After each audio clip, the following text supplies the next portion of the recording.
umwuka w'Imana the Spirit of God, ntabwo waba ukimutandukanije n'abakristo n'abizera ngo bikunde. you cannot separate him from Christians, from believers. Ni ikimenyetso kituriho kiturinda cyangwa se tugendana na. Because the Holy Spirit is a seal that guards us, that protects us, that walks with us. Yesu igihe yazira cyose ndi tayari nagiye. And you say, anytime that Jesus can come, I am ready to go.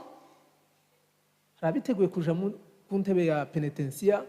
Some will go for repentance. Bakitegura kavuga ati tugiye kuja kwihana ibyaha. And they say, we want to go and repent our sins. Ariko nagira nkubwire ngo umukozi mwiza w'Imana. But I would like to say that a good servant of God. Babwira akamaro ko gusenga. Let me tell you the importance of praying. Babwira iciza cy'abanyamasengesho. Let me tell you the advantages of having intercessors. N'abantu bari connected. Nje nzatekereza These are ko people connected. nizo ntumwa za Yesu. They are the messengers of Jesus. Intumwa za Yesu dufite uyu munsi. And the messengers of Jesus we have today, they are intercessors. Abinginzi. Intercessors. Bagira imbaraga zitari zo gushakisha. They have power that they don't force. Amen. Amen. Kuko bo hariho alarme ikomeye y'umwuka wera. Because they have a great alarm of the Spirit of God. Isaha yo kubyuka irageze. It tells them time to pray has come. Zuka usenge. Wake up and pray. Mu gihe abandi baza bashiramo alarme isanzwe kubera technology. When others set alarms because of technology.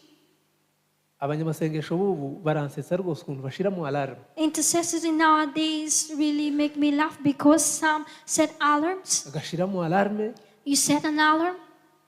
Alarme yaza kazarwana nayo kuyikuramo. And sometimes you would like to mute Kandi it. niwe wayishizemo. Yet you're the one who set the alarm. Because there is no Holy Spirit in you, in them. Arifashisha ibindi bintu. They use other things that they may wake them up. Ariko hariho alarme But there is y'umwuka w'Imana. the alarm of the Spirit of God. Izi dukangura ikavuga ngo Then isaha yo wakes us up and gusenga tells us irageze. it is time to pray to God.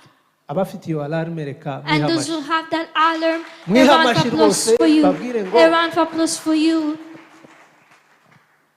iyo alarme ni That umwuka alarm w'Imana. is the Spirit of God. Pentecost tuvuga ni iyo ngiyo. And that is the Pentecost we are talking about. Ni uwo mwuka That ukubamo. Spirit that dwells in Ni you. uwo mwuka uza That ugukangura. Spirit that wakes you Ni up. uwo mwuka ukubwira The ngo Spirit that tells you isaha yo gusenga irageze. time has come to pray.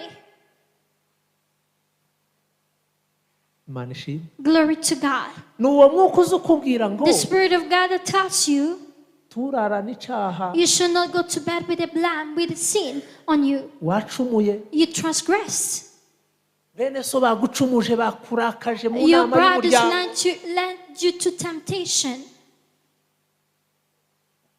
Abavandimwe barakorogana. Your siblings provoke each other. Baza bitwaje ko muvukana. And they will come for the fact that you are siblings. Igihe uri mu mwuka uri gusenga bakakubaza And when you are in the Spirit praying, they ask you. iby'umuryango. They ask you about family matters. Wowe uri mu mwuka ko baravuga You're just iby'umuryango. led by the Spirit, but they are talking about family matters. Bakaba baragucumuje. And they lead you to temptation. Ariko waje kuryama ukibuka. And when you're going to bed, you remember, Bancumuje. they made me transgress. Mana bababarire. God forgive them Kandi ubatabare. and save them. Nabubahe kukumenya. Enable them to know you, God. Ukaryama. You go to bed. Yesu yaza When Jesus comes, ukabura agiye mu ijuru. you are taken to heaven with Him. Vuga ngo uko niko abakristo babaho. Say, this is how Christians live. Kandi uko niko bataha. And this is how they are taken to Niyo heaven bapfuye, home. Even when they die, Turabahamba. we bury them. Ariko iriya alarme But y'umwuka that w'Imana alarm of the Spirit of God niyo izatuma bakanguka. will make them wake up. Niyo izatuma baja mu ijuru. That alarm will lead them to Niyo heaven. izatuma bumva That alarm will enable them to hear the ijwi sound, ry'Imana. the voice of God.